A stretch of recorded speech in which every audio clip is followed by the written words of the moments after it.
ഹോയ്, just close your eyes. Imagine ചെയ്തോ, ഇത് വർഷം 2070 താനിപ്പോൾ തൻ്റെ 70-80 വയസ്സ് കാലഘട്ടത്തിലൂടെ കടന്നുപോയിക്കൊണ്ടിരിക്കുക. നീ ഇപ്പോൾ ഒരു പഴയ വീടിൻ്റെ എംപ്റ്റി റൂമിലാണ് ഇരിക്കുന്നത്. തനിക്ക് സ്വന്തമായി തൻ്റെ കാര്യങ്ങൾ പോലും ചെയ്യാൻ കഴിയാത്ത ആ അവസ്ഥയിലൂടെയാണ് താനിപ്പോൾ കടന്നു പോകുന്നത്. എന്തൊക്കെയോ ഒരു കുറ്റബോധം തൻ്റെ മനസ്സിലുണ്ട്. എന്തൊക്കെയോ നേടണമായിരുന്നു എന്നൊരു തോന്നൽ ഉള്ളിൽ വരുന്ന ആ നിമിഷങ്ങൾ. താനിപ്പോൾ അനങ്ങാൻ പറ്റാതെ കിടക്കുകയാണ്. കണ്ണൊക്കെ നിറയുന്നുണ്ട്. താൻ ദൈവത്തെ വിളിച്ച് പ്രാർത്ഥിക്കുകയാണ്, എന്നെ എൻ്റെ ആ പഴയ കാലത്തിലേക്ക് ഒന്നുകൂടെ കൊണ്ടുപോകുമെന്ന്. താനിങ്ങനെ ആ റൂമിൽ കിടന്ന് പ്രാർത്ഥിക്കുന്നത് തൻ്റെ മൈൻഡിലേക്ക് കൊണ്ടുപോകാം. ഇനി കണ്ണു തുറന്നോളൂ. ദൈവം തന്നെ 2025 തിരിച്ചു കൊണ്ടുവന്നിരിക്കുകയാണ്.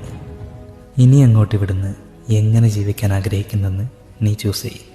എന്തൊക്കെയാണ് നീ ചെയ്യാൻ പോകുന്നത്, എന്തൊക്കെ നിനക്ക് നേടാനുണ്ടെന്ന് നീ ചൂസ് ചെയ്യുക. ഓക്കെ.